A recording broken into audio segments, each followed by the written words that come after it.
diabetes ya, meningkatnya kadar gula dalam darah atau hiperglikemia kronis yang disertai berbagai kelainan metabolik akibat gangguan hormonal dalam tubuh, ya baik itu sekresi atau resistensi hormon insulin.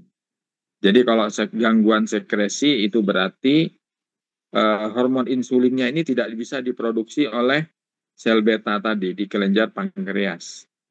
Atau resistensi hormon insulin. Nah, di sini ya teman-teman ya, ada resisten. Nah, kalau resistensi hormon insulin ini berarti penolakan hormon insulin oleh sel tubuh. Oh, berarti insulinnya ini nggak bisa masuk ke dalam sel tubuh. Ya, jadi glukosanya ada, gulanya ada, insulinnya ada, tapi nggak bisa masuk ke dalam sel tubuh gitu loh. Ya, akhirnya sel tubuhnya tetap lapar. Ya, nah itu gitu loh ya. Jadi itu kalau resistensi hormon insulin ya. Jadi itu kalau dalam bahasa medis itu disebut dengan DM tipe 2 ya.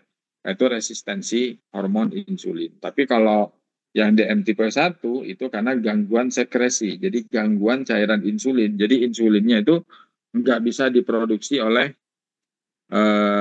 ini ya, kelenjar pankreas ya itu. Terutama pada sel betanya tadi. Nah, itu ya teman-teman ya. Jadi ini diabetes ini selalu ada kaitannya dengan masalah pankreas dan insulin. Nah, itu ya. Jadi makanya kalau di apa teman-teman di luaran sana gitu ya, ada orang yang suntik insulin. Nah, gitu ya. Jadi suntik sehari berapa kali? Bisa 2 kali, bisa 3 kali. Ya, jadi setiap mau makan harus suntik insulin dulu. Karena kalau misalnya dia nggak suntik insulin, nanti orang makan itu kan nanti jadi ini ya.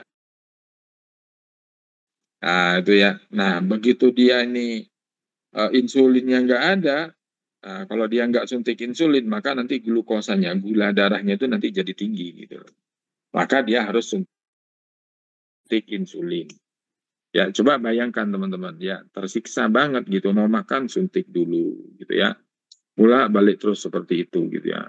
Jadi ketergantungan akhirnya. Jadi ketergantungan pada insulin. Makanya kita ini yang masih sehat, pankreasnya masih bagus, nah ini harus bersyukur ya. Karena apa? Karena kita nggak perlu susah payah seperti itu. Alhamdulillah kita bisa menikmati semuanya. Tapi ya hati-hati teman-teman. Nanti kita bahas satu-satu gitu ya. Apa sih sebetulnya yang menyebabkan penyakit diabetes ini? Ya, jadi padahal sebetulnya kan banyak nih obat udah diminum udah bertahun-tahun, ujung-ujungnya bukan sembuh, tapi justru malah nambahi penyakit yang lain. Nah, ini secara logika ya bukan solusi kalau seperti itu. Yang kita inginkan dan semua orang inginkan pada saat berobat itu kan pengennya kan sembuh. Lama-lama nggak perlu suntik insulin, nggak perlu minum obat, tetap sehat. Nah, itulah yang diinginkan teman-teman.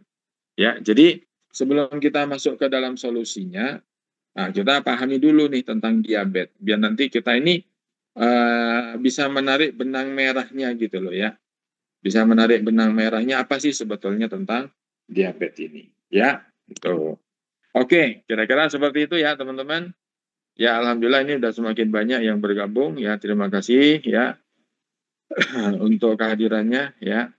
Sudah meluangkan waktu ya untuk malam hari ini. Oke. Kita akan lanjut ya, teman-teman. Tuh.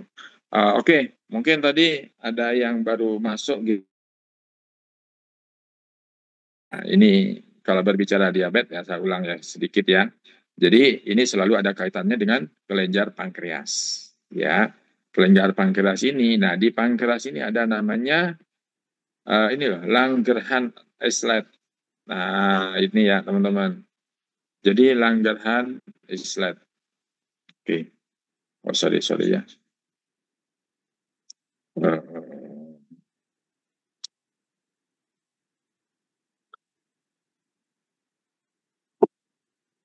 Oke ya. Nah, ini di Langerhans-Islet ini ada namanya sel beta. Sel beta inilah yang menghasilkan hormon insulin. Ya. Jadi kalau hormon ini produksi itu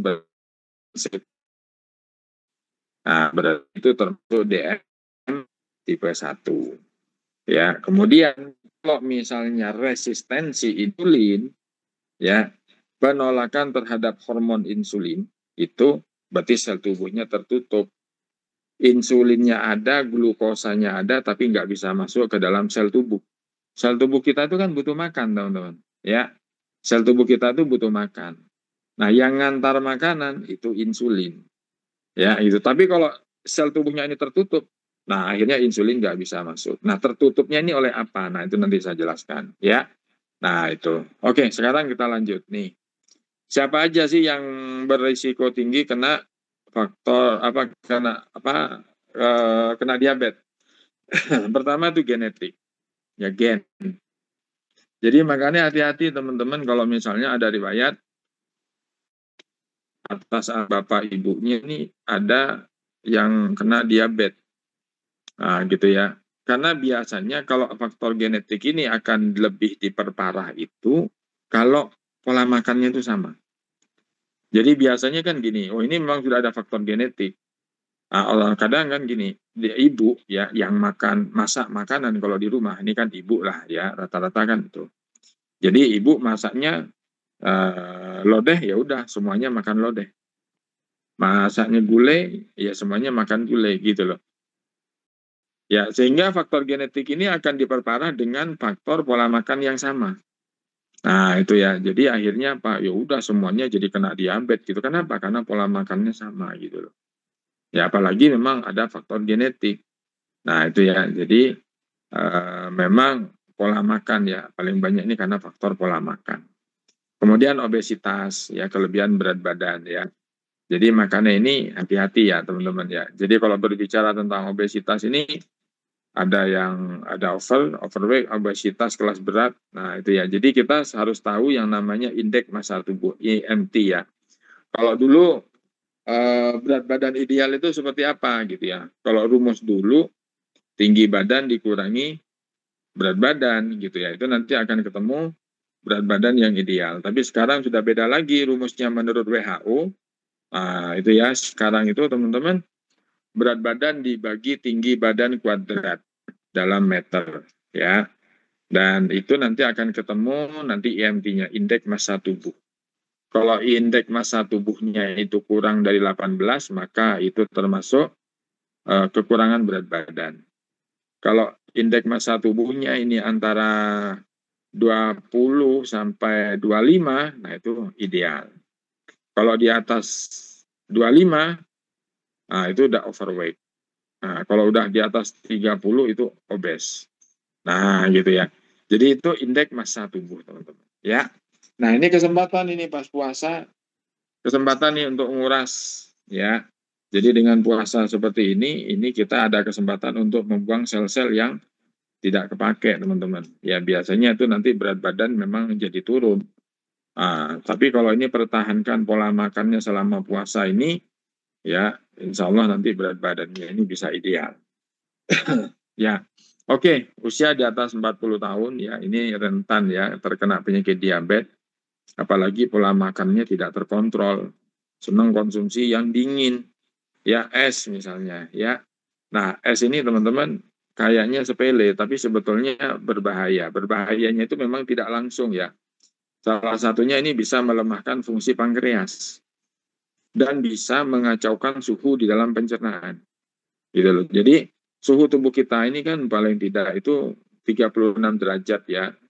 Nah, itu kalau misalnya kita masukin es, itu nanti kan suhunya ini kan jadi kacau. Padahal tubuh kita ini butuh suhu tertentu untuk mencerna makanan yang masuk. Begitu suhunya kacau, ya udah tubuh kita juga nggak bisa bekerja. Nah, itu nanti akan memperberat kinerja ginjal-ginjal yang bekerja keras untuk menghangatkan kembali gitu loh. Ya, jadi makanya hati-hati ya untuk yang senang es misalnya gitu ya.